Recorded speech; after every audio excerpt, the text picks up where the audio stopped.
कुरुक्षेत्राच्या पवित्र भूमीवर दूरदूरून वीरांची एक भव्य सभा जमली होती. धृतराष्ट्र, दुर्योधन याच्या नेतृत्वाखाली पराक्रमी कौरव आपल्या हजारो हत्तीसह आणि शतकानुशतके भावंडांसह उभे होते. त्यांनी सोमकासह मोठ्या ताकदीने युद्धभूमीत प्रवेश केलेल्या पांडवांच्या विरोधात आपले सैन्य तैनात केले. दोन्ही सैन्य समोरासमोर असताना हरेक उत्साहाची भावना पसरली. त्यांच्या युद्धप्रेमासाठी ओळखल्या जाणाऱ्या पंचांनी शंख आणि झाल वाजून कुंतीचा मुलगा युधिष्ठिर आणि वासुदेव यांची मने आनंदाने भरून टाकली. एकाच रथावर बसलेल्या या दोन महान योद्ध्यांना प्रचंड आनंदाची जाणीव झाली आणि त्यांनी आपले दिव्य शंख खळकवले, ज्यामुळे एक कर्णमधुर स्फोट झाला, ज्यामुळे दोन्ही सैन्यामध्ये थरकाप उडाला. तो आवाज इतका गडगडला होता की तो पृथ्वीचा पाया हलवत होता. उगवलेल्या धुळीच्या ढगाच्या मागे सूर्य मावळत असल्याचे दिसत होते आणि एका काळ्या ढगाने सैन्यावर मांस आणि रक्ताचा वर्षाव केला. वाऱ्यामुळे शेकडो आणि हजारो लढवय्यांना त्रास देणाऱ्या असंख्य दगडी गाठी वाहून आले. तरी हा गोंधळ असूनही दोन्ही सैन्य खंबीरपणे उभे राहिले. त्यांचे चेहरे दोन संतप्त महासागरासारखे एकमेकांकडे झुकले. कुरु, पांडव आणि सोमका यांनी एकमेकांशी करार केले, न्याय्य लढाईसाठी सहमती दर्शवली. जिथे व्यक्तींना समान विरोधकांचा सामना करावा लागेल, त्यांनी माघार घेणाऱ्यांना किंवा युद्धासाठी तयार नसलेल्या लोकांना सोडण्याचे वचन दिले. करमणुकीचे नियम ठरताच योद्धे आश्चर्याने एकमेकांकडे पाहत होते. त्यांची अंतःकरणे अपेक्षा आणि आनंदाच्या भावनेने भरलेली होती. जेव्हा ते कुरुक्षेत्राच्या पवित्र मैदानावर भिडण्याची तयारी करत होते, तेव्हा वातावरण तणावाने भरले होते. एका भल्या चकमकीसाठी मंच तयार करण्यात आला होता, जी जगाचा पायाच हादरून टाकेल. क्षणी पृथ्वी रिकामी दिसत होती. तिच्या नेहमीच्या रहिवाशाशिवाय घरी राहिलेल्या मुलांसाठी आणि वृद्धांसाठी जांभुळीपाचा संपूर्ण विस्तार, जिथे सूर्याची किरणे स्पर्शली होती, तो या महाकाळाचा सामना पाहण्यासाठी जमवला गेला होता. योद्धे शक्तिशाली बैलांसारखे युद्धात उतरण्यास तयार होते. त्यांचा आनंद त्यांच्या चेहऱ्यावर प्रतिबिंबित झाला, जेव्हा ते आतापर्यंतच्या सर्वात दुर्दैवी चकमकीत एकमेकांना सामोरे जाण्यास तयार होते. कुरु, पांडव आणि सोमका जे उच्च आत्म्याचे होते, ते त्यांच्या सैन्यासह एक झाले होते. विजयाच्या आश्वासनामुळे त्यांचे आत्मे उंचावले होते. हवा जवळजवळ स्पष्ट ऊर्जेने कंपित झाली, जणू देवच युद्धभूमीवर उतरणार होते. आणि म्हणून धैर्याने भरलेली अंतःकरणे आणि संकल्पाने भरलेली मने हे पराक्रमी योद्धे संघर्षाच्या उमट्यावर उभे होते, जे इतिहासाचा मार्ग कायमचा बदलून टाकेल. कुरुक्षेत्राच्या विशाल विस्तारावर सूर्य मावळत होता. युद्धभूमीच्या दोन्ही बाजूंना उभ्या असलेल्या दोन सैन्यांवर सोनेरी चमक दाखवत होता. महान राजांचे पुत्र योद्धे जगाचा पायाच हादरवणाऱ्या युद्धात लढण्यासाठी तयार होत असताना हवा तणावाने जाट होती. राजा धृतराष्ट्र जेव्हा दुःखाच्या समुद्राकडे पाहत होता, त्याचे हृदय दुःखाने आणि पूर्वसूचनेने भारावून गेले होते. तेव्हा ज्ञानीऋषी व्यास त्याच्या जवळ आले. प्राचीन वेदांचा अभ्यास करण्यात आणि भूतकाळ, वर्तमान आणि भविष्यातील रहस्य पाहण्यात अगणित वर्ष घालवलेल्या पूज्य ऋषी नारदाच्या डोळ्यात दुःख दिसले. राजा व्यास हळूच म्हणाला, तुझे मुलगे आणि इतर राजे एका निर्णायक टप्प्यावर पोहोचले आहेत. ते लवकरच युद्धभूमीवर उतरतील आणि त्यांच्या नशिबावर शिक्कामोर्तब होईल. पण दुःख तुम्हाला ग्रासू देऊ नका, कारण हा काळाचा मार्ग आहे. नशिबाचे चक्र अविरतपणे फिरते आणि सर्वांना त्याचा सामना करावा लागतो. याचे शब्द ऐकून धृतराष्ट्राचे डोळे अश्रूंनी भरून आले. त्याचे पुत्र दुर्योधन आणि इतर युद्धभूमीवर धैर्याने लढताना पाहण्याची त्याला तीव्र इच्छा होती. परंतु त्याच वेळी त्यांच्या वधाबद्दलच्या विचाराने तो घाबरला. राजाचा गोंधळ लक्षात आल्यावर व्यासाने त्याला एक पर्याय दिला. जर तुम्हाला प्रत्यक्ष युद्ध पाहायचे असेल तर मी तुम्हाला ते पाहण्याची शक्ती देईन, पण जर ते तुमच्या हृदयाला सहन करणे कठीण असेल तर मी तुम्हाला आणखी एक वरदान देईन. माझा विश्वासू सेवक संजय तुम्हाला युद्धाच्या घटनांचे तपशीलवार वर्णन करील. त्याला दिव्य दृष्टीचा आशीर्वाद मिळाला आहे आणि तो युद्धाचा प्रत्येक क्षण पाहणारा आहे. धृतराष्ट्राने दुसरा पर्याय निवडला, हे जाणून की तो आपल्या मुलांना युद्धात पळताना पाहणे सहन करू शकत नाही. व्यासाने समजूतदारपणे मान डोलावली आणि संजयला सर्व ज्ञानाची देणगी दिली. दोन्ही ऋषी बोलत असताना त्यांच्या भोवती अनेक शगुन जमा झाले. शिकारी, पक्षीबाज, गिधाडे, कावळे आणि बगळे झाडांच्या माथ्यांवर उतरले. त्यांचे तीक्ष्ण डोळे जीवनाची चिन्हे शोधण्यासाठी खाली युद्धभूमीवर फिरत होते. हत्ती आणि घोड्यांचे मांस खाण्यासाठी उत्सुक असलेल्या मांसाहारी प्राण्यांच्या घोड्यांनी हवा भरून गेली होती. व्यासाचे शब्द पूर्वसूचनेच्या भावनेने भरलेले होते, कारण त्याने येणाऱ्या युद्धाची घोषणा करणाऱ्या शकुनांचे वर्णन केले होते. उदय आणि अस्त होण्याच्या वेळी सूर्य अंधारात झाकलेला असतो. तो म्हणाला, विजेच्या पट्ट्यांसह त्रिलिंगी ढगांनी त्याला वेढले आहे. भूप्रदेशावर एक विलक्षण चमक दाखवली आहे. चंद्र अदृश्यतेकडे सरकला आहे आणि तारे रात्रीच्या आकाशात मशालांसारखे चमकतात. व्यासाच्या शब्दांना अधोरेखित करण्यासाठी क्षितिजावर अनेक अलौकिक चिन्हे दिसू लागली. देव त्यांच्या स्वतःच्या तलावर प्रहार न करता आणि घोडे किंवा घोड्याशिवाय गळत युद्धभूमीवर फिरत होते. भूमीला अशुभ चिन्हांनी ग्रासले होते. गायींना दाढवे जन्माला येत होती आणि त्यापैकी काही आधी त्यांच्या मातांशी संभोग करत होती. जंगलातील झाडे हंगामात फुलत होती, खूप लवकर पिकणारी फळे देत होती. स्त्रिया गरोदर आणि नसलेल्या राक्षसी प्राण्यांना जन्म देत होत्या. काहींना 30 शिंगे, 4 डोळे, 5 पाय किंवा 2 डोकी होत्या. शहरात असे सांगण्यात आले होते की ब्रह्माच्या व त्यांच्या बायका गरुड आणि मोरांना जन्म देत होत्या. घोडा गाय वासराच्या संकरित प्रजातींना जन्म देत होता, तर कुत्री, कोकिळा आणि कोंबड्यांना जन्म देत होती. काळवीट आणि पोपट अशुभ ओढत होते, जणू काही एखाद्या मोठ्या आपत्तीचे भाकीत कळत होते. पृथ्वी स्वतः थरथरत असल्यासारखे वाटत होते आणि राहू सूर्याच्या जवळ येत होता. श्वेत ग्रह केतू चित्र नक्षत्राच्या पलीकडे सरकला होता. ग्रह मंगळ, गुरु आणि सूर्याची संतती साने हे सर्व अशा प्रकारे स्थित होते, ज्यामुळे आपत्ती सूचित होते. शुक्र हा तेजस्वी ग्रह पूर्व भद्राकडे चरत होता, तर अग्नीच्या तेजाने लाल शरीर असलेला मंगळ श्रावणावर प्रदक्षिणा घालत होता. पृथ्वीवरील पिके बदलली होती. बालीचे दांडे प्रत्येकी 5 कानाने वळले होते आणि भाताचे दांडे 100 आकाराचे होते. सामान्यतः पवित्र प्राणी म्हणून पूजले जाणारे ससे त्यांच्या वासरांनी दूध पिल्यानंतर दूध पाजल्यावरच केवळ रक्त देत होते.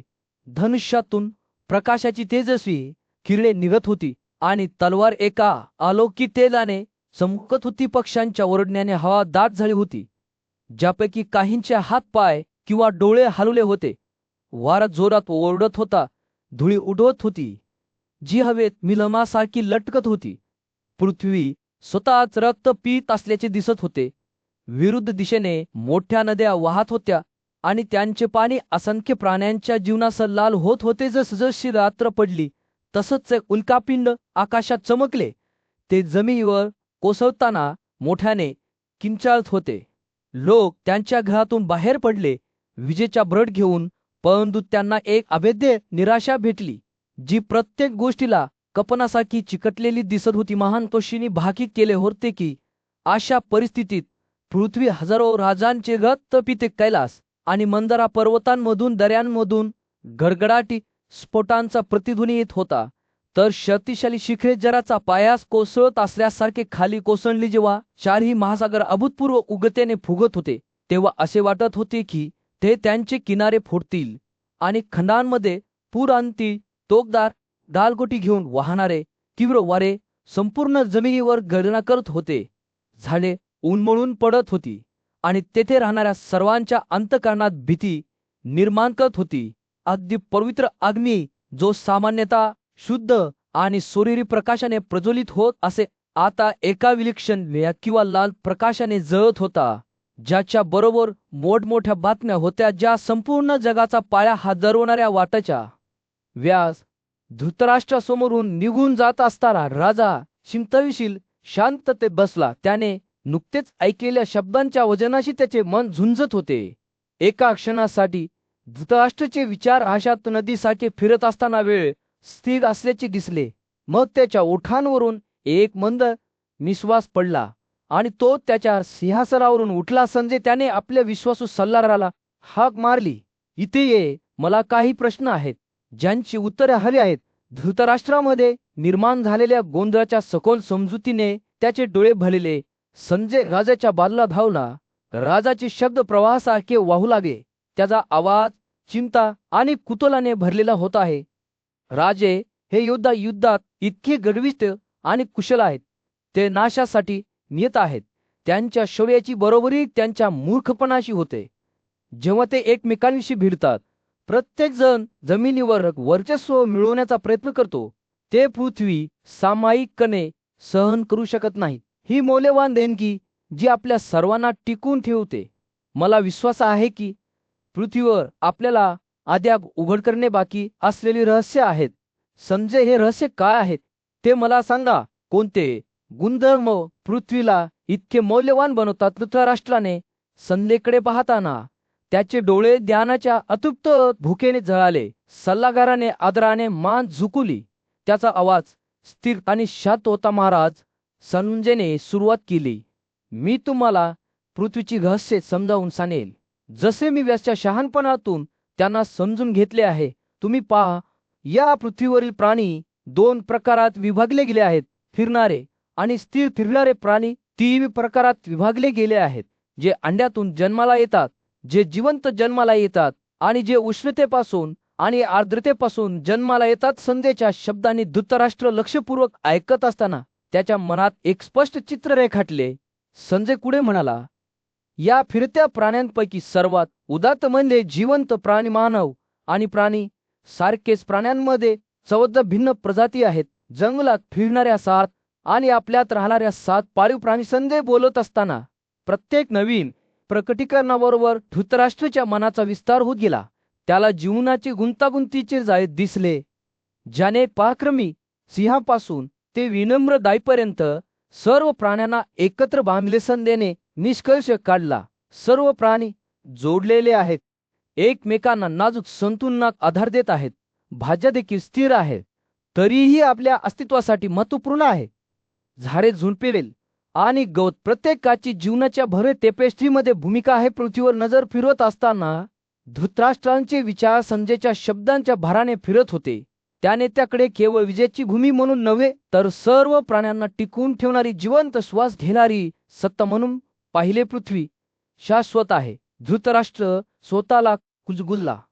युद्ध आणि गोंधळात हस्तिनापूरचा अनाथ राजा धृतराष्ट्र आपल्या सिंहासनावर बसला आणि आपला विश्वासू सल्लागार संजय याच्याशी संवाद साधताना चाकचोळ शोधत होता. काळजाचे डोळे दुःखाने झाकलेले होते, परंतु त्याचे मन तीक्ष्ण आणि जिज्ञासू राहिले. त्याने संध्येला जगातील चमत्कार, तिच्या नद्या, पर्वत, प्रात आणि पृथ्वीवर विसावलेल्या इतर सर्व गोष्टींचे वर्णन करण्यास सांगितले. संध्येने सौम्य स्मिताशाने आपल्या राजासाठी ज्ञानाचे रेखाटन विणायला सुरुवात केली. महान धृतराष्ट्र, तो म्हणाला, ज्ञानी लोकांनी आपल्याला शिकवले आहे की विश्वातील सर्व गोष्टी समान आहेत. अवकाश, हवा, अग्नी, पाणी आणि पृथ्वी या 5 घटकांद्वारे एकत्र बांधलेले आहेत. प्रत्येक घटकाचे स्वतःचे वैशिष्ट्यपूर्ण गुणधर्म आहेत. ध्वनी, स्पर्श, दृष्टीचव आणि सुगंध, परंतु त्याच्या आधी आलेल्या गुणधर्माचा वारसा देखील आहे.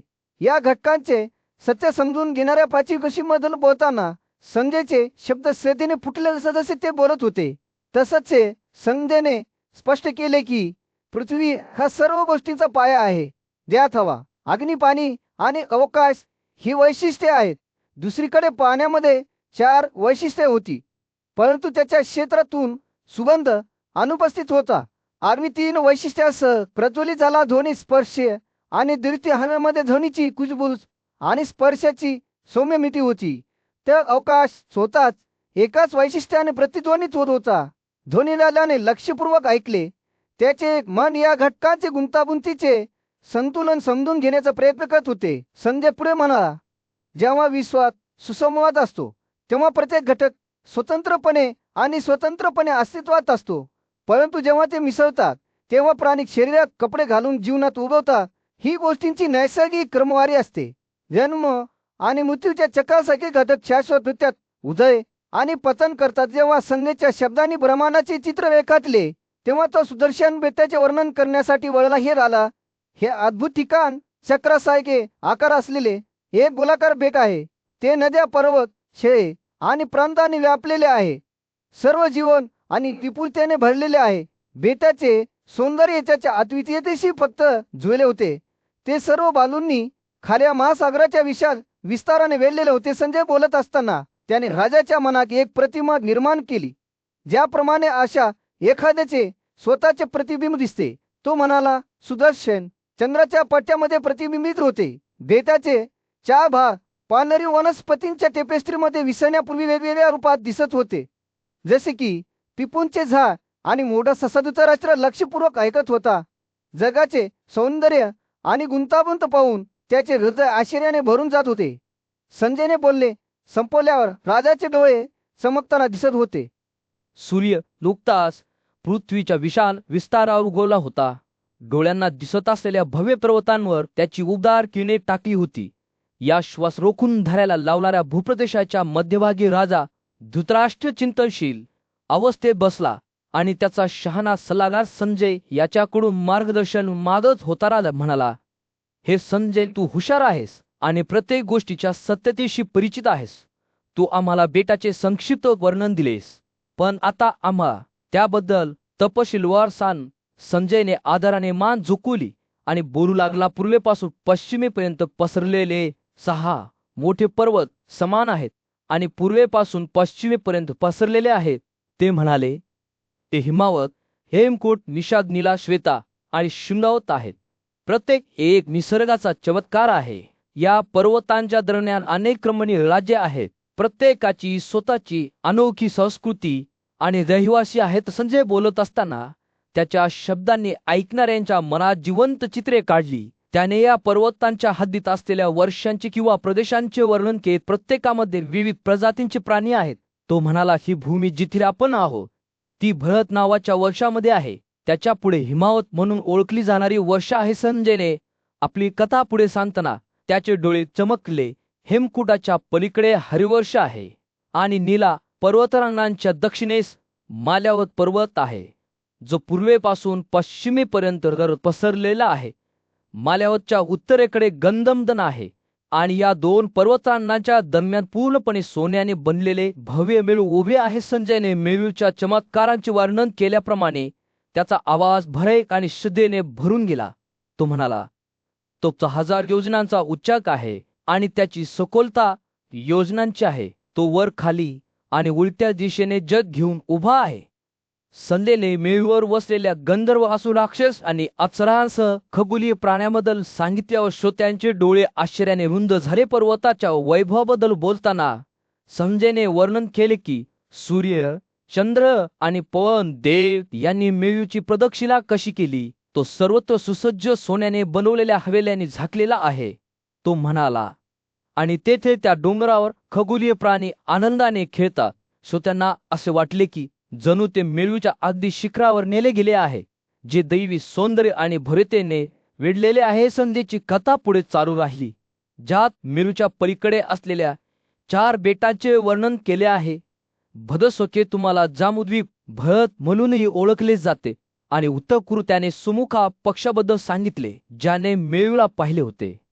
राजा धृतराष्ट्राच्या उपस्थितीत महान बुद्धिमत्तेचा घोषित संजयने भव्य मेळू पर्वताच्या पलीकडच्या प्रदेशांतील चमत्कारांचे वर्णन करण्यास सुरुवात केली. राजाची उत्सुकता वाढली आणि त्याने संजयला मेळूच्या उत्तर आणि पूर्वेकडील प्रदेशांचे तपशीलवार वर्णन करण्याची विनंती केली. संजयने मान डोलावली आणि सौम्य स्मितहास्याने श्वास रोखून धरायला लावणाऱ्या उत्तरेकडील कुरु लोकांचे चित्र रंगवायला सुरुवात केली. नीला पर्वताच्या दक्षिणेस आणि मेळूच्या उत्तरेकडील बाजूला संजय म्हणाला, उत्तर कुरुचा पवित्र प्रदेश आहे, जिथे सिद्ध लोक राहतात. इथली झाडे इतरांपेक्षा वेगळी आहेत, ज्यात नेहमी पिकेली गोड फळे आणि प्रत्येक हंगामात फुलणारी सुगंधी फुले असतात. तो बोलत असताना त्याचे डोळे आश्चर्याने चमकले आणि त्याचा आवाज गीतात्मक झाला. यापैकी काही झाडे तोडणाऱ्याच्या इच्छेनुसार फळे देतात.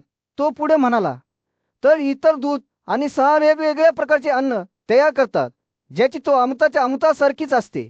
संजयच्या शब्दांनी अशा भूमीच्या प्रतिमा तयार केल्या जिथे निसर्गाची देणगी अमर्याद होती आणि तिचे सौंदर्य अतुलनीय होते. संजयने या मंत्रमुग्ध भूमीवर जन्मलेल्या लोकांचे वर्णन करताना राजाने लक्षपूर्वक ऐकले.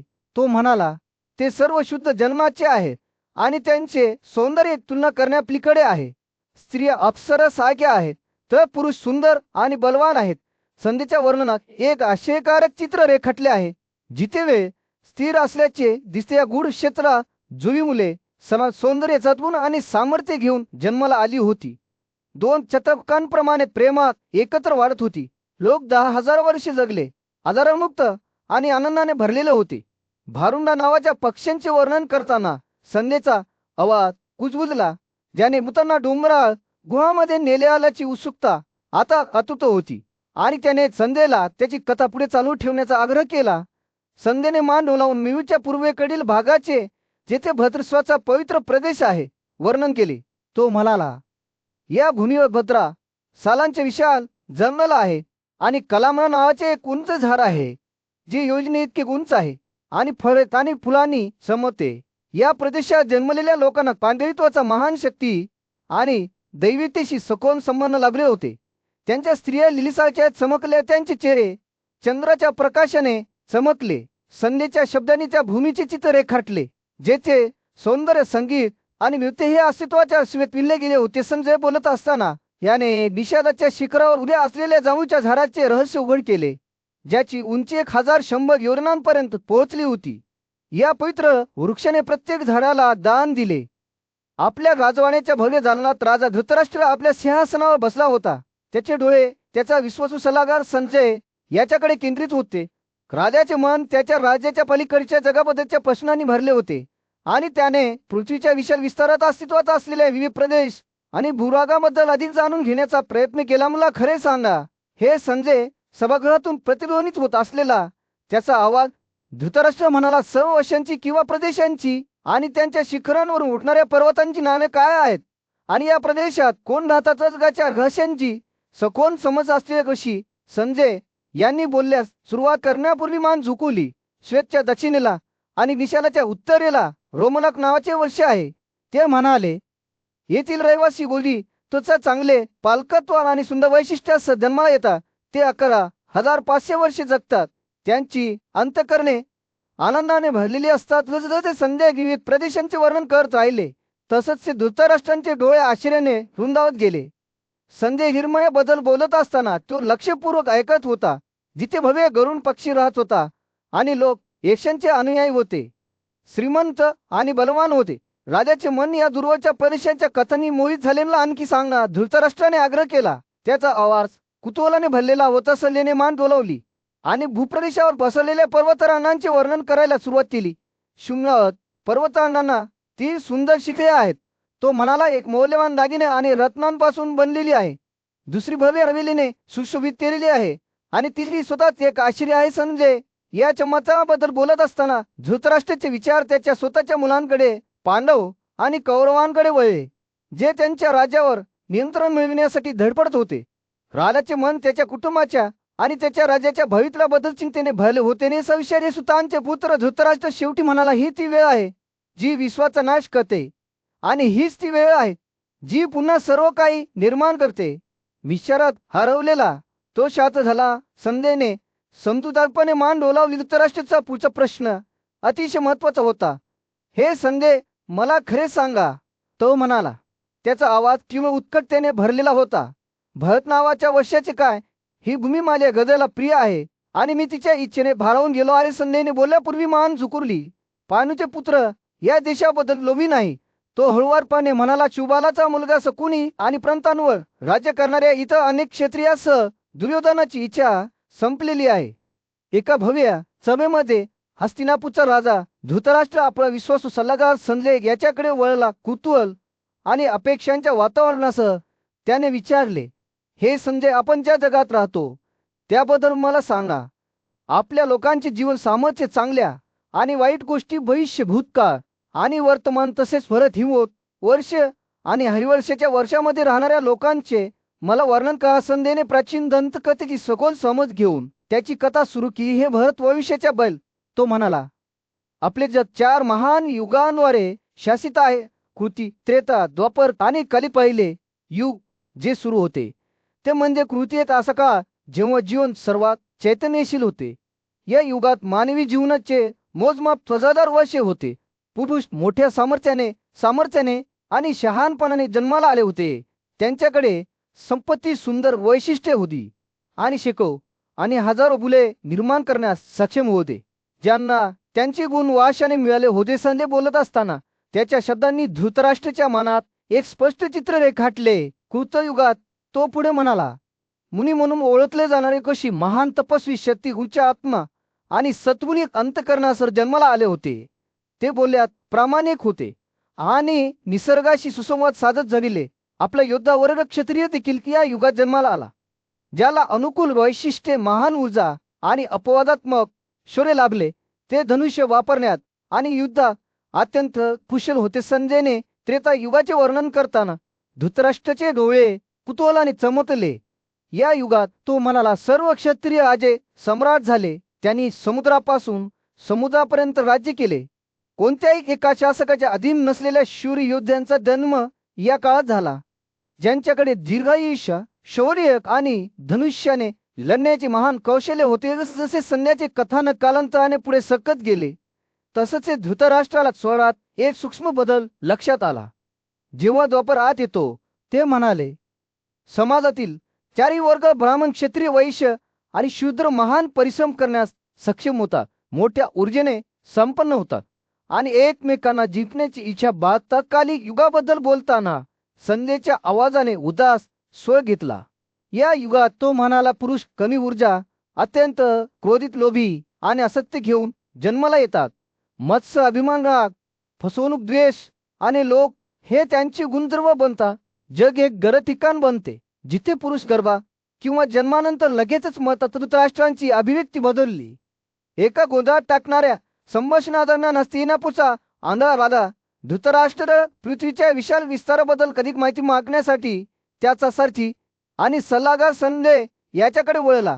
तो म्हणाला, हे संजय, मला सांग, जामूखंडाच्या परिमाणाबद्दल, त्याच्या बेतांबद्दल आणि सभोवतालच्या महासागरांबद्दल कोणतेही तपशील न सोडता त्यांचे खरे वर्णन कर. संजय त्याच्या प्राचीन दंतकथेबद्दलच्या सखोल ज्ञानाने पृथ्वीवरील चमत्कारांचे वर्णन करू लागला. जामूखंड महाराज, तो म्हणाला, त्याच्याहून अधिक योजनाचा विस्तार आहे. त्याच्या सभोवतालचा खार समुद्र दुप्पट विशाल आहे. अनेक राज्य व्यापतो आणि मौल्यवान रत्ने आणि प्रवाहांनी सुशोभित आहे. त्याचे पाणी धातूसारखे चमकणे आहे. विविध प्रकारचे पर्वत आणि धृतराष्ट्राला कुतूहल वाटू लागले आणि त्याने संजयला शक्तिद्वीप या दुसऱ्या बेटाचे वर्णन करण्यास सांगितले. राजा म्हणाला, हे संजय, मला त्याच्या व्याप्तीबद्दल सांगा. संजयने होकार सांगितले की शक्तिद्वीप जांबूद्वीपच्या दुप्पट मोठे आहे आणि त्याच्या भोवती तितकाच विशाल समुद्र आहे. धृतराष्ट्र जेव्हा लक्षपूर्वक ऐकत होता, तेव्हा संजय शक्तिद्वीपाच्या चमत्कारांचे एक स्पष्ट चित्र रंगवत राहिला. या बेटावर महाराज 7 भव्य पर्वत आहेत. प्रत्येकावर रत्ने आणि रत्नांचा खजिना आहे. पहिला म्हणजे मेरू देवांच्या गोष्टींचे आणि गांधर्वांचे निवासस्थान. त्यानंतर मलाया आहे, जिथे डर तयार होतात आणि विखुरतात. आपल्या भूमीवर जीवनदायी पाऊस आणतात. रायकट श्याम, दुर्गासेला आणि केसरी या प्रत्येक पर्वताचे संजयने एका पाठोपाठ वर्णन केले. तेव्हा धृतराष्ट्राचे डोळे कुतूहलाने चमकले. प्रत्येक पर्वताचे स्वतःचे वेगळे वैशिष्ट्य आणि महत्व होते. जेव्हा राजाने संजयच्या कथा ऐकल्या, तेव्हा त्याला शक्तिद्वीपावर राहणाऱ्या लोकांबद्दल आश्चर्य वाटू लागले. धृतराष्ट्राने विचारले, त्यांचा कर्ण गरज काय? त्याची उत्सुकता त्याच्या माग कळत असताना संजय जाणून बुजून हसला आणि स्पष्ट केले की हे श्याम नावाच्या डोंगरामुळे झाले आहे, ज्याने जमिनीवर सावली टाकली. त्यानंतर संजय शक्तिद्वीपवरील 7 वर्षांबद्दल बोलला. प्रत्येकाचे स्वतःचे वेगळे वैशिष्ट्य आणि रहिवासी असलेले स्वतःचे एक क्षेत्र त्याने भूम, मसक, मानस आणि मंडक या प्रांतांचे वर्णन केले. जिथे ब्राह्मण, क्षत्रिय, वैश्य आणि शूद्र आपापल्या कर्तव्यांचे पालन करत सुसंवादाने राहत होते. संजयने त्याची कथा संपल्यावर धृतराष्ट्र चिंतनशील शांततेत बसला. शक्तिद्वीपच्या चमत्कारांनी त्याला मोहित केले होते आणि त्याला भीती आणि श्रद्धेची भावना जाणवली होती. राजा कौरण्याच्या क्षेत्रात एक भव्य कथा उलगडत गेली. जेव्हा त्याचा विश्वासू सल्लागार आणि इतिहासकार संजयने उत्तरेकडील बेटांवरील चमत्कारांचे वर्णन करण्यास सुरुवात केली, सध्याच्या वातावरणासह संजय या गूढ भूमीला वेढलेल्या आकाशीय महासागराबद्दल बोलला. त्यांचे पाणी लोणी दहीमध्ये आणि पाण्याने झरमळत होते. बेटे स्वतःच एक चमत्कार होती. जसजसे उत्तरेकडे जात होते, तसच ते आकार दुप्पट होत गेले. प्रत्येक नैसर्गिक चमत्कारांचा खजिना होता. तेव्हा संजयच्या शब्दांनी राजा कौरवाच्या मनात जिवंत चित्रे काढली. तेव्हा त्याने आकाशाला छेदणाऱ्या भले पर्वतांचे वर्णन केले. लाल आर्सेनिक पासून बनलेले गौर नारायणांचे आवडते निवासस्थान, कृष्ण आणि मौल्यवान रत्नांची खान महा क्रोंच. संजय कुशाद्वीपातील कुश गवताच्या आकाशीय गुच्छाबद्दल आणि तेथे राहणाऱ्या सर्वांना प्रिय असलेल्या सलमालिकातील समालित बद्दल बोलत असताना राजाचे डोळे रुंद झाले. बेटे केवळ या आश्चर्यकारक दृश्यांची घर नव्हती, तर सुंदर क्रम आणि नाजूक वैशिष्ट्यांसह प्राण्यांच्या लोकसंख्येसाठी देखील होती. समजेने उघड केले की या प्रदेशातील रहिवासी दरोडेखोर किंवा मिच्छांच्या शापापासून मुक्त राहून सुसंवादाने राहत होते. हवा ब्रह्मचार्याच्या गोड सुगंधाने, सत्याने आणि आत्मसंयमाने भरलेली होती, जी त्यांच्या जीवनाच्या प्रत्येक पैलूमध्ये पसरलेली दिसत होती. जेव्हा संजयने आपली कथा पुढे चालू ठेवली, तेव्हा तो पर्वतामधील मधल्या जागांबद्दल बोलला, जी पुढे उत्तरेकडे प्रवास करताना प्रमाणानुसार वाढली. त्याने सलग 7 वर्षांचे वर्णन केले.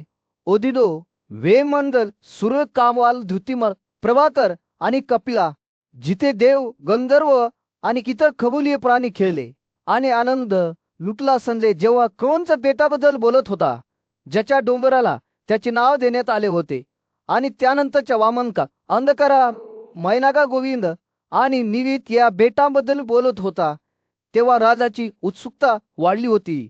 प्रत्येक जण त्यांच्या स्वतःच्या अद्वितीय वैशिष्ट्यांसह आणि रहिवाशांसह चमत्कारांचा खजिना होता. संजयचे शब्द उन्हाळ्याच्या दिवशी सौम्य वाऱ्यासारखे होते, जे राजाला त्याच्या कल्पनेच्या पलीकडे असलेल्या प्रदेशात घेऊन जात होते. ते 4 राजघराण्यातील हत्तीबद्दल बोलत होते, वामन, ऐरावत दुसरा आणि सुब्रतिका, जे ताळांच्या आकाराच्या वस्तीमध्ये राहत होते, ज्यात 33 मंडळे होते. या भव्य प्राण्यांची सर्वांनी पूजा केली होती.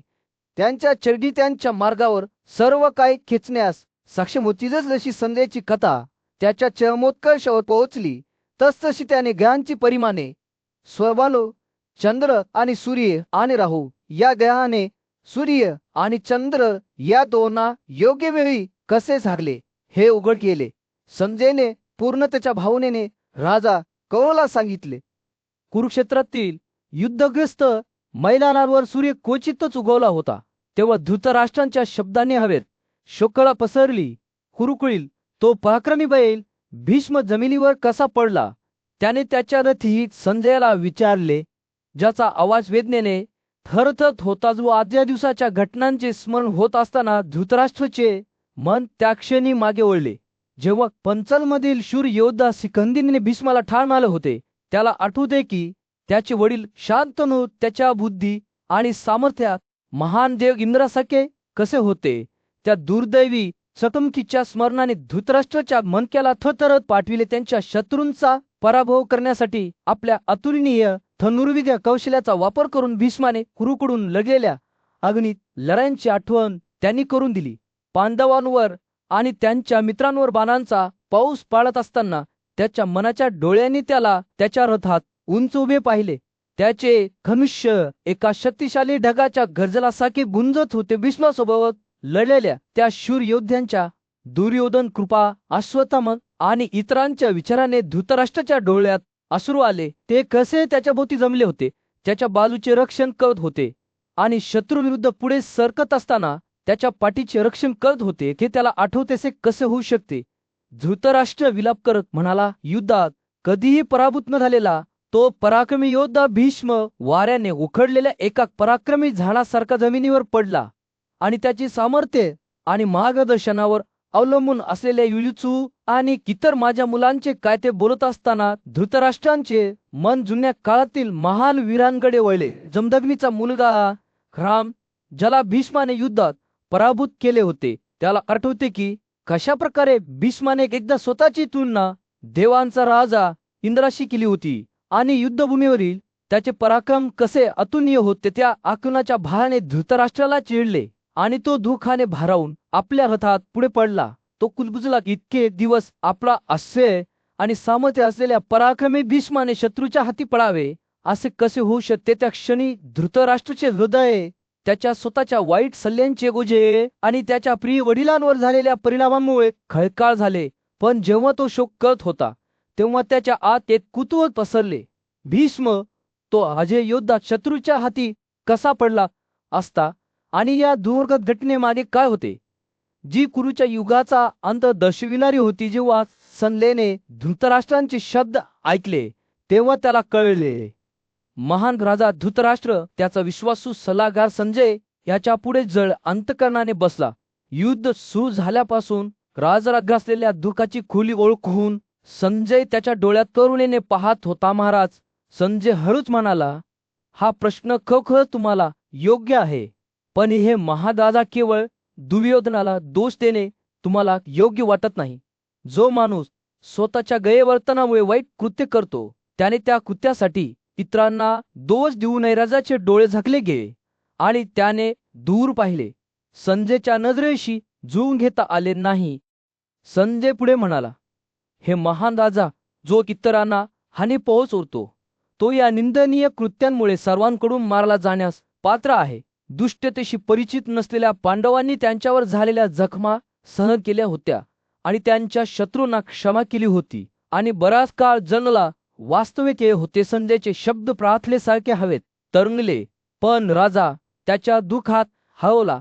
संजयला माहीत होते की त्याने राजाला मोठ्या सत्याची आठवण करून दिली पाहिजे, जे वैयक्तिक दोष किंवा दोषांच्या पलीकडे आहे. सर्व घोड्यांपैकी, हत्तींपैकी आणि अतुलनीय शक्ती असलेल्या राजांपैकी हे पृथ्वीच्या स्वामी, तुम्हाला अजून काहीतरी पाहायचे आहे.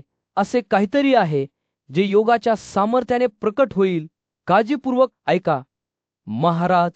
संजय आठवू लागला. संजय बोलत असताना त्यांच्या मनासमोर एक दृष्टी प्रकट झाली. युद्धासाठी सज्ज झालेल्या कठोर योद्ध्यांपैकी एक राजाचे पुन्हा लक्ष वेधून घेतले आणि तो लक्षपूर्वक पुढे झुकला. दुर्योधन युद्धभूमीवर उभा राहिला आणि त्याने आपल्या सैन्याला भीष्म या ज्ञानी आणि थोर आजोबांचे रक्षण करण्याचे निर्देश दिले. हे दुःशासन. त्याचा आवाज ठाम पण चिंतेने भरलेला. दुर्योधन म्हणाला, भीष्माच्या संरक्षणासाठी गाड्यांना वेगाने निर्देशित करू द्या. तुम्ही आमच्या सर्व तुकड्यांना पुढे जाण्याचा आग्रह करता का? भीष्म स्वतः उंच उभा होता, शुद्ध आत्म्याचा योद्धा. त्याचे हृदय करुणा आणि शहाणपणाने भरलेले होते. त्या वस्तुस्थितीबद्दल आदराने त्याने एकेकाळी स्त्री असलेल्या शिखंडींचा वध करण्यास नकार दिला. भीष्म शांतपणे म्हणाला, मला शिखंडीने मारू देऊ नका, जसे की सिंह कोकिळाने मारला जाऊ शकतो. संजयने युद्धाची कथा म्हटल्यावर राजाचे डोळे आश्चर्याने आणि विस्मयाने रुंदावले. त्याला नशिबाचे गुंतागुंतीचे जाळे दिसले, ज्याने सर्व योद्ध्यांना एकत्र बांधले. कर्तव्य, निष्ठा आणि सन्मानाच्या धाग्यांनी विणलेले एक चित्र. संजयने त्याची कथा संपवल्यावर महान राजा धृतराष्ट्र स्तब्ध शांततेत बसला. त्याच्या दुःखाचा भार हळूहळू वाढू लागला. त्याच्या जागी आश्चर्य आणि स्वीकृतीची भावना निर्माण झाली. त्याला आता माहीत होते की हे युद्ध केवळ वैयक्तिक नाही किंवा खलनायकांबद्दल नाही, तर भव्य फिरत्याबद्दल आहे. रात्र जसजशी ओसू लागली तसतसे हवेत युद्धाच्या ढोलांच्या आणि शंखांच्या एक सुरात पुसळणाऱ्या कर्कश आवाजाने गर्दी होत गेली. घोड्यांच्या खुरांखाली जमीन थरथर कापत होती. त्यांच्या शेजारी सकाळच्या शात हवेतून प्रतिध्वनित होत होते. रथाच्या चाकांची बडबड आणि हातींच्या गडगडाटी रणशिंद्यांनी एक आवाज निर्माण केला, जो क्षितिज ओलांडून प्रतिध्वनित होत होता. युद्धभूमीवर सूर्य उगवत असताना कुरु आणि पांडवांच्या सैन्याने आकार घेण्यास सुरुवात केली. योद्ध्यांनी त्यांचे कवच परिधान केले. त्यांचे पत्राचे कोट सकाळच्या प्रकाशात सूर्याच्या किरणांना प्रतिबिंबित करणाऱ्या हजार लहान आशाप्रमाणे चमकले. दोन्ही सैन्याने एकमेकाशी सामना करताना हवा अपेक्षेने विद्युत होती. कौरवाच्या बाजूला दुर्योधनाचे सैन्य अंतहीन समुद्रासारखे त्याच्या पुढे पसरले होते. त्याचे वडील भीष्म युद्धरेषांच्या अग्रभागी उभे होते. त्याचा चांदीचा रथ सकाळच्या प्रकाशात दीपस्तंभासारखा चमकत होता. सोन्याच्या पामिराच्या झाडाची प्रतिमा सुशोभित केलेल्या महान योद्ध्याचे मानक शत्रूकडे पाहत असताना एका अलौकिक तेलाने चमकताना दिसत होते. पांडवांच्या बाजूने धृष्टद्युम्नाने आक्रमणाचे नेतृत्व केले. त्याचे धनुर्धर स्टीलच्या टोकांच्या बाणांसारखे त्याच्या माने उभे होते. जेव्हा त्यांनी भीष्माची भव्य आकृती पाहिली तेव्हा हे अनुभवी योद्धेही भीतीने थरथरत होते, कारण त्या क्षणी असे वाटले की या महान योद्ध्याच्या उपस्थितीमुळे काळाचा पोतर तुटला आहे. जेव्हा दोन्ही सैन्य एकमेकाशी भिडले तेव्हा त्यांचे झेंडे आणि मानके वाऱ्यामध्ये एक हाला रंगीबेरंगी पंखांप्रमाणे झुल्याच्या तालात फरफरत होत होती. लढवयांनी येणाऱ्या युद्धासाठी आपले स्थान घेतले तेव्हा घाम, धातू आणि रक्ताच्या सुगंधाने हवा भरून गेली होती. असे वाटत होते की पोलाद आणि रागाची ही लाट एकमेकांवर कोसळण्यापासून कोणीही रोखू शकत नाही. त्याच्या तुकड्यांच्या शीर्षस्थानी 10 पराक्रमी राजे पोलिसीसारखे उभे होते. ते शत्रूला सामोरे जाण्याच्या तयारीत असताना सकाळच्या प्रकाशात त्यांची शस्त्रास्त्रे चमकत होती. तेथेच वालाचा मुलगा शकुनी साल्या जेद्रथ आणि अवंतीचे राजपुत्र विंजा आणि अनुविंद केकाया बंधुकामोचा शासक सुदक्षिणा कलिंगचा शासक श्रुतयुत जयसेन कोसलचा शासक भदवाल आणि कृतवर्मा या अविश्वास शौर्याचे योद्धा होते. या पराक्रमी योद्ध्यांपैकी प्रत्येक जण अक्षौहिणीच्या शीर्षस्थानी उभा होता. 10,000 बलवान सैनिक सगळे दुर्योधनाप्रती त्यांच्या निष्ठेने बांधलेले होते. दोन्ही सैन्य एकमेकांविरुद्ध लढत असताना असे वाटत होते की जगाचे भवितव्य आधार आहे. हवा तणावाने भारावून गेली होती आणि ऐकू येणारा एकमेव आवाज म्हणजे शस्त्रास्त्रांचा थरथरणे, रथाचा थरथरणे. मोठ्या युद्धाचा दिवस उजाडत असताना देव स्वतःच मैदानावर जमलेल्या सैन्यावर लक्ष ठेवून असल्याचे दिसत होते. सूर्य पूर्वेकडे उगवला. त्याची किरणे क्षितिजावर प्रकाश टाकणाऱ्या 2 तेजस्वी भागांमध्ये विभागली गेली. 7 ग्रह आकाशात तेजस्वीपणे चमकले. त्यांचा प्रकाश अग्नीसारखा धगधगत होता. जेव्हा ते आकाशात फिरत होते दरम्यान युद्धभूमीवर पृथ्वीवरील राजे एकत्र जमले होते. प्रत्येक जण आपल्या शत्रूंचा सामना करण्यासाठी आणि आपली ताकद सिद्ध करण्यासाठी उत्सुक होता. ते त्यांच्या भव्य रथांमध्ये सोन्याच्या छत्र्यांनी, झेंड्यांनी आणि सूर्यासारखे चमकणाऱ्या पट्ट्यांनी सुशोभित झाले होते. ते पुढच्या गांगेत जात असताना त्यांच्या पायांखाली पृथ्वी थरथरत होती. त्यांचे ढोल आणि तंबू जोरदार ताल ठोकत होते. अश्वत्थाम्याने त्याच्या कमळासारख्या कंदासह आक्रमणाचे नेतृत्व केले. त्याच्या मालकाने हवेत उंचावलेल्या सिंहाच्या शेपटीचे साधन धारण केले. श्रुतयुत चित्रसेन, पुरुमित्रा, विविस्ती, साल्या भुरिश्वास आणि विकर्ण त्याच्या मागे जवळ आले. त्यांचे सोनेरी मानक सूर्यप्रकाशात चमकले जेव्हा ते त्यांच्या शत्रूंचा सामना करण्यासाठी पुढे जात होते. युद्धभूमीच्या एका बाजूला कुरूचा नातू भीष्मक उंच उभा होता. त्याचा पानमेरा मानव सकाळच्या सूर्यप्रकाशात चमकणाऱ्या 5 ताऱ्यांनी सजलेला होता. तो पाहण्याजोगा सूर्यासारखा चमकणारा देखावा होता आणि त्याच्या उपस्थितीने त्याला पाहणाऱ्या सर्वांची मने भरून गेली होती. युद्धभूमीच्या दुसऱ्या बाजूला धृतराष्ट्राचा मुलगा दुर्योधन त्याच्या तुकडीच्या शीर्षस्थानी त्याच्या डोक्याच्या वर असलेल्या रत्नांमध्ये काम केलेल्या हातीचे यंत्र धारण करून पुढे निघाला. तो एक पराक्रमी योद्धा होता जो त्याला ओळखत असलेल्या सर्वांना घाबरत होता आणि त्याच्या उपस्थितीमुळे त्याला विरोध करणाऱ्यांच्या अंतःकरणात भीती निर्माण होत होती. सैन्यांमध्ये खणामारी होत असताना रणभूमीवर जमलेल्या कुले आणि कावळ्यांच्या आरवड्यामध्ये विसळलेल्या ढोल आणि तंबूंच्या आवाजाने हवा भरून गेली, जे मृतांच्या मृतदेहावर मेजवानीसाठी उत्सुक होते. पोलाद आणि रथाच्या चाकांच्या संघर्षात दोन्ही सैन्यांची गाठ पडली तेव्हा त्यांच्या पायांखाली पृथ्वी थरथरत होती. या गोंधळात भीष्म उंच उभा होता. युद्धभूमीवर राजांना संबोधित करताना त्याचा आवाज रणांवर वाजत होता. हे क्षत्रिय, स्वर्गात प्रवेश करण्यासाठी हे रुंद दार तुमच्यासाठी खुले आहे. त्याद्वारे तुम्ही सक्र आणि ब्रह्माच्या प्रदेशापर्यंत जा. जुन्या काळातील ऋषींनी तुम्हाला हा शाश्वत मार्ग दाखवला आहे.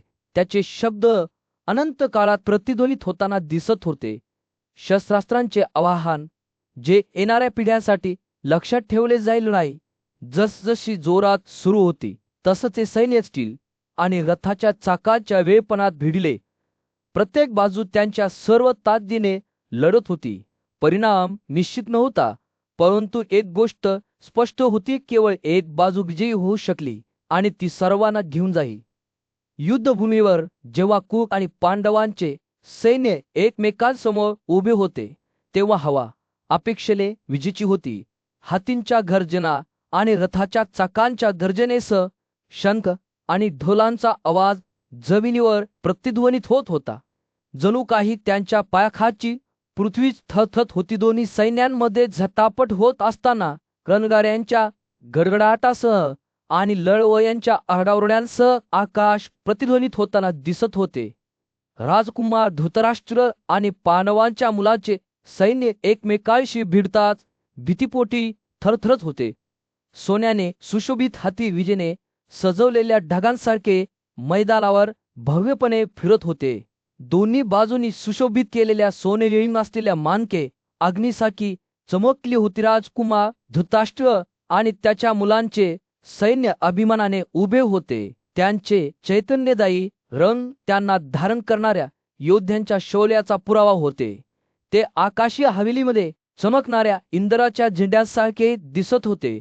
धगधगत्या सूर्यासारखे चमकणारे सोनेरी कवच परिधान केलेले नायक अविचल उग्रतेने दृढ निश्चयाने त्यांचे डोळे उजळले. युद्धाच्या आद्रभागी कुरुचे सर्वात मोठे योद्धे उभे होते. त्यांचे धनुष्य उडलेले आणि हल्ला करण्यास तयार होते. दुःशासन, दुर्विशाह, दुर्मुख दुस्साह, विविस्ती, चित्रसेन आणि विकर्ण बैलांच्या डोळे इतके मोठे डोळे असलेले सर्व पराक्रमी धनुर्धर त्यांच्या तुकड्यांच्या प्रमुखांवर उभे होते. त्यांना सत्यव्रत, पुरुमित्रा, ज्या भूरिश्वास आणि सला यांच्यासह इतर पराक्रमी योद्ध्यांनी वेढले होते. त्यांच्या मागे डोळ्यांना जितके दिसत होते तितका रथांचा समुद्र पसरला होता. प्रत्येक जण आपल्या शूर योद्ध्याला घेऊन युद्धात उतरण्यास तयार होता.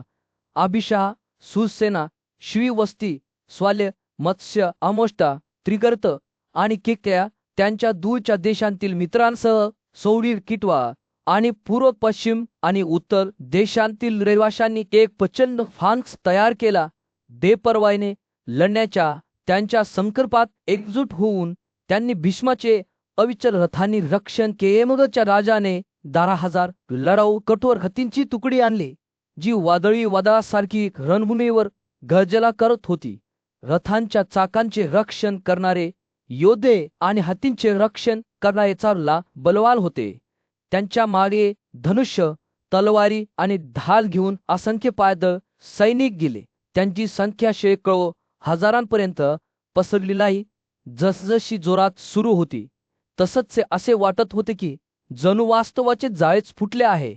युवराज धृतराष्ट्राचा मुलगा वाय युद्धभूमीच्या विशाल विस्तारावर सूर्य क्वचितच उगवला होता. त्याने जमलेल्या सैन्यावर एक विलक्षण चमक दाखवली होती. राजा धृतराष्ट्राने आपल्या 10 आणि एका अक्षौहिणीकडे पाहिले, जो युद्ध रचनेत सज्ज होता आणि त्याचा पुतण्या युधिष्ठिराने वापरलेल्या रणनीतीबद्दल आश्चर्यचकित झाला. ज्याने लक्षणीय संख्येने सैन्याचे नेतृत्व केले. शहाणा वृद्ध ऋषी संदेश त्याच्या समोर उभा राहिला आणि त्याने युधिष्ठिराने सर्व प्रकारच्या युद्ध रचनेत तत्त्वे असलेल्या दुर्जय भीष्माविरुद्ध प्रतिकार कसा तयार केला याची कथा सांगण्यास सुरुवात केली. राजकुमाराची योजना साधी परंतु कल्पक होती. तो सुई तोंड असलेल्या रचनेचा वापर करेल, ज्याला वज्र म्हणता, ज्याला अजिंक्य म्हटले जाते. संजय बोलत असताना पराक्रमी योद्धा आणि पांडूचा मुलगा अर्जुन हा आपल्या राजासमोर उभा राहिला, जो योजना अंमलात आणण्यासाठी उत्सुक होता. त्याने घोषित केले, हे सर्वोत्तम राजे, मी तुमच्यासाठी मेघगर्जना करणाऱ्या व्यक्तीने तयार केलेली ती आचार रचनाच तयार करे. भीम त्यांच्या डोक्यावर समुद्राला कोरडे पाडण्यास सक्षम गदा घेऊन पांडव त्यांच्या शत्रूंचा सामना करण्यास तयार झाले. पांडवांचे पराक्रमी सैन्य, ज्यात योद्धा आणि हाती होते, ते आपल्या गंतव्यस्थानाच्या दिशेने वाहणाऱ्या एका मोठ्या नदीसारखे दिसत होते. त्यांच्या मागे राजा विराट त्याच्या सैन्याने विणलेला होता. तर धृष्टद्युम्नाने आपल्या भाव आणि मुलांसह आक्रमणाचे नेतृत्व केले. माद्रीच्या 2 मुलांनी भीमाच्या चाकांचे रक्षण केले. तर त्यांचे चुलत भाऊ द्रौपदी आणि सुभद्रा या 5 मुलांनी त्याला पाठीमागून संरक्षण दिले. सहसा अजून लढाईच्या दिशेने पुढे सरकत होता. तसंच त्याच्या बाजूला युयुधन आणि पांचाचे राजकुमार होते, जे त्याच्या चाकांचे रक्षण करण्याचा निर्धार करत होते. दरम्यान शिखरतील अर्जुनाच्या मार्गदर्शनाखाली लक्ष केंद्रित करून भीष्माला नष्ट करण्याच्या उद्देशाने पुढे सरकला. त्यांच्या मागे केकाय बंधूचे कीर्तन आणि योद्धाचा एक भक्कम तुकडा धृष्टकेतू उभे होते. सकाळच्या प्रकाशात चमकणारे उंच मानके आणि सोन्याचे अलंकार असली पांडवांची रान विस्मयकारक होती. त्यांच्या मध्यभागी युधिष्ठिर उभा होता. त्याच्या भोवती खालच्या टेकड्यांसारख्या हातींनी वेढलेले होते. पांचाचा उंच आत्म्याचा राजा यज्ञसेन विराटच्या मागे उभा होता, जो त्याच्या मित्रांना पाठिंबा देण्यासाठी तयार होता. दोन्ही सैन्य एकमेकांसमोर असताना एक विचित्र घटना घडली. पाण्याची थेंब घेऊन आणि जमिनीवर टोकदार गाळाकोटी घेऊन वारा वाहू लागला. जाट धूळ उठली, ज्यामुळे दोन्ही बाजूंची दृष्टी अस्पष्ट झाली. तर उल्का आकाशातून कोसळल्या. मोठ्या आवाजाने उगवत्या सूर्याशी भिडल्या पृथ्वी थरथरत होती आणि आकाशात मेघगर्जनेचा आवाज ऐकू येत होता. अस्ताव्यस्त वातावरणात पांडव खंबीरपणे उभे राहिले. त्यांच्या नजरा भीमांवर ठेवल्या होत्या. युद्धभूमीच्या विशाल विस्तारावर नुकताच सूर्य उगवला होता, ज्याने समोरासमोर उभ्या असलेल्या दोन्ही सैन्यांवर सोनेरी चमक दाखवली होती. कौरवांचा राजा धृतराष्ट्र त्याच्या समोर असलेल्या सैनिकांच्या समुद्राकडे पाहत होता आणि त्याने आपल्या रथी संजयला विचारले की कोणत्या सैन्याने प्रथम आक्रमण केले. ते त्याला सांगना संजय त्यांच्या डोळ्यासमोर उलगडणाऱ्या दृश्याचे वर्णन करू लागला. दोन्ही सैन्य तितकेच आनंदी होते. त्यांचे चेहरे पुढच्या लढाईच्या अपेक्षेने उजळले होते. भीष्मच्या नेतृत्वाखाली कौरव पश्चिमेकडे तोंड करून उभे होते, तर भीमाच्या नेतृत्वाखाली पांडव पूर्वेकडे तोंड करून पोलाद आणि रक्ताच्या उन्मादात लढायला तयार होते. संजय बोलत असताना त्याच्या शब्दांनी धृतराष्ट्राच्या मनात जिवंत चित्रे काढली. त्याला दोन मोठ्या जंगलांप्रमाणे सैन्य त्याच्यापुढे उभे झालेले दिसले. त्यांची पाने शस्त्रास्त्रांच्या ठोकळ्यांच्या आवाजाने आणि घोड्यांच्या खुरांच्या आवाजाने थरथर कापत होती.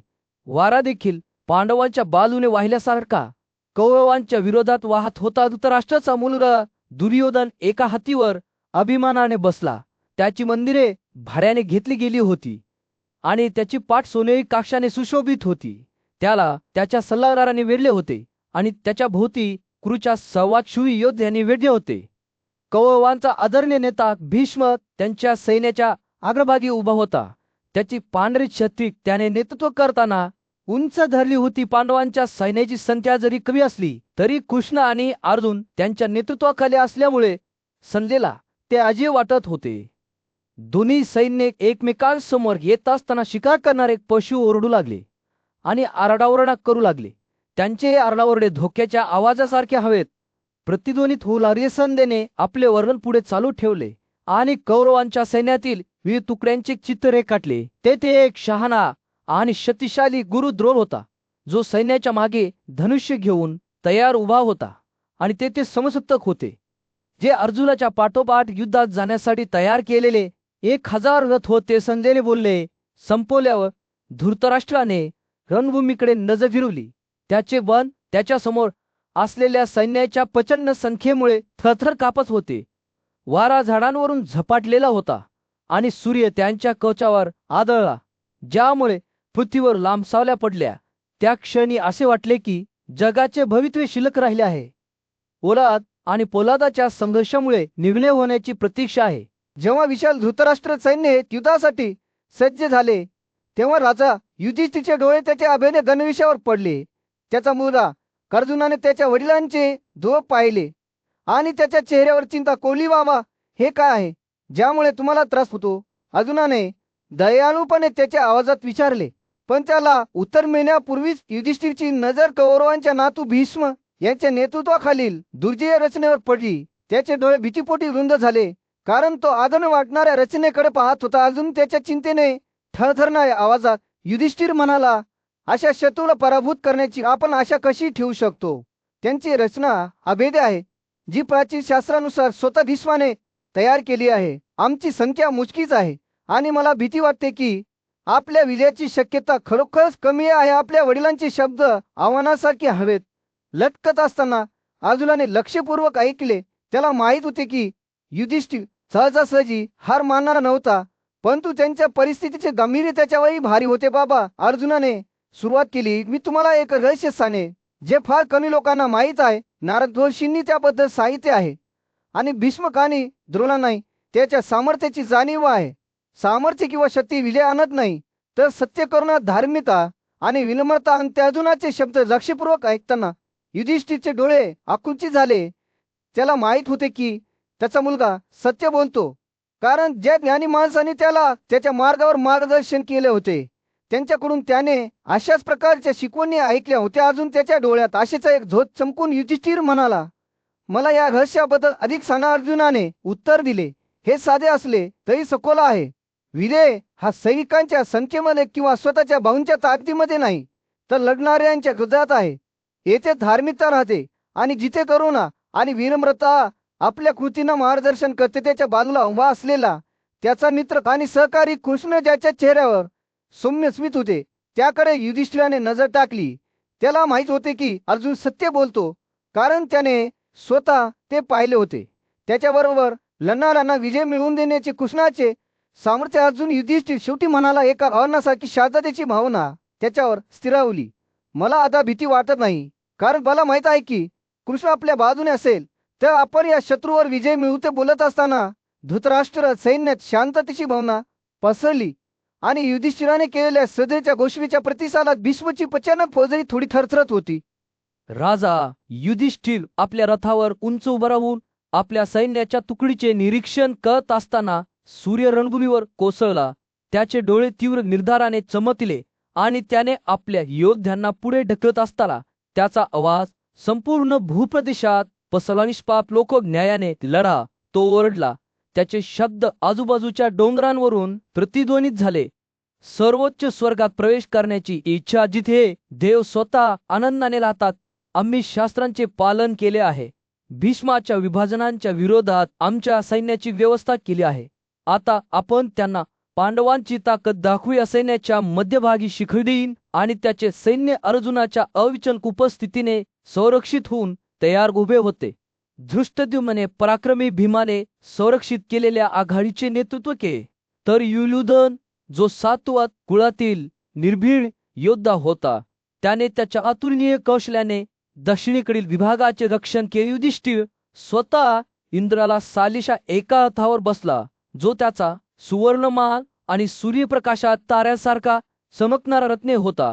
हस्तिदंताने सजवलेल्या त्याच्या शुद्ध पाण्यात छत्र्याने त्याच्यावर एक परोपकारी सावली टाकली.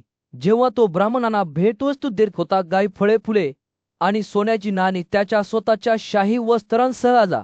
त्याच्या सैन्यातून जात असताना महान ऋषी त्याच्या भोवती फिरले. स्तुतीची स्तोत्रे गात पुजारी आणि पुनरुत्पादित तोशी सामील झाले. युधिष्ठिरच्या डोक्यावर आशीर्वाद मागत असताना त्यांचा आवाज समूहगीतासारखा उठला. अर्पणांच्या गोड सुगंधाने आणि पवित्र मंत्रांच्या आवाजाने हवा भरून गेली. दरम्यान अर्जुन स्वतःच्या रथावर उंच उभा होता. त्याच्या 100 घंटा युद्धभूमीवरून जात असताना संगीताप्रमाणे वाजत होत्या. त्याच्या घोडे बर्फासारखे पांढरे होते.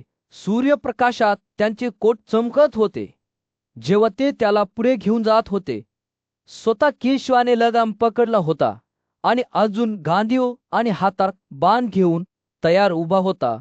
पृथ्वीवर समवयस्क नसलेला धनुष्यधारी भीम त्याच्या डावीकडे रागावलेल्या सिंहासारखा नकुल आणि सहदेव या जुळ्या मुलांसमवेत निघाला. जेव्हा त्याने आपल्या शत्रूंना पायाखाली चिरडले, तेव्हा त्याचे सामर्थ्य पाहून आश्चर्य वाटले. विरोधी बाजूचे योद्धे त्याच्या समोर थरथरत होते. अशा कविचल शक्तीसमोर त्यांचे धैर्य डगमगत होते. आणि मग जनार्दन कृष्ण युधिष्ठिरच्या सैन्यातून उन्हाळ्याच्या दिवशी मेघगर्जनेसारखा त्याचा आवाज आला. पहा, हे भीष्म, तो ओरडला. भारताच्या वंशातील तो बैल, जो आपल्या क्रोधाने आम्हाला झुरपतो आणि आपल्या सैन्यात राहतो, तो एक सिंह आहे. सूर्याला झाकणारा जग आपल्याला विजयी व्हायचे असेल तर आपण त्याला ठार मारायलाच हवे. कृष्णाचे शब्द संपूर्ण युद्धभूमीवर प्रतिध्वनित झाले, ज्यामुळे भीष्माच्या योद्ध्यांच्या अंतःकरणात भीती पसरली. त्यांना हे माहीत होते, जेव्हा धृतराष्ट्र सैन्य युद्धासाठी जवळ येत होते, तेव्हा भगवान कृष्ण गंभीर भावनेने अर्जुनाकडे वळले. हे पराक्रमी शस्त्रधारी स्वतःला शुद्ध करीत आहे. तो म्हणाला, युद्धाच्या पूर्वसंध्येला दुर्गेला तुमचे स्तोत्र उच्चार, जेणेकरून ते आम्हाला आमच्या शत्रूवर विजय मिळवून देईल. संध्या अर्जुनाला त्याच्या रथावरून उतरताना पाहत होता. त्याचे हात आदराने जोडले गेले. एक दीर्घ श्वास घेऊन अर्जुनाने पवित्र स्तोत्र पठण करण्यास सुरुवात केली. संध्याकाळच्या शातावेतून त्याचा आवाज प्रतिध्वनित झाला. शक्तिशाली दुर्गेला एक प्रार्थना म्हणणाऱ्याच्या जंगलात राहणाऱ्या ब्राह्मणाशी एकरूप असलेल्या योगिनांच्या नेत्या, मी तुला नमन करतो. हे भक्तांना लाभ देणाऱ्या, हे महाकाली सर्वव्यापी विध्वंसकाची पत्नी, मी तुला नमन करतो. जेव्हा तो बोलत होता, तेव्हा त्याचे शब्द भक्तीची एक रेखाचित्र विणत होते, जे दुर्गेच्या शक्तीचे आणि संरक्षणाचे आवाहन करत होते. अर्जुनाच्या प्रार्थनेच्या ऊर्जेने हवा थरथर कापत होती. हे बघताना संजयला त्याच्या मानेवरील केस वर येत असल्याचे जाणवले आणि मग त्यांच्या विनंतीला प्रतिसाद म्हणून दुर्गा त्यांच्या वरच्या आकाशात प्रकट झाली. तिची उपस्थिती गडगडाटासारखी होती, ज्याने गडद आकाश उजळेल. थोड्या वेळातच तू तुझ्या शत्रूवर विजय मिळवशील. तिचा आवाज संगीतासारखा होता. ती अर्जुनाला म्हणाली, नारायण, तुझ्याबरोबर उभा आहे. अजिंक्य, आणि त्या वचनाने ती जशी प्रकट झाली होती तशीच अचानक नाहीशी झाली. आशा आणि आत्मविश्वासाने उजळलेला अर्जुनाचा चेहरा सल्ले पाहत होता. कृष्ण संमतीने असला.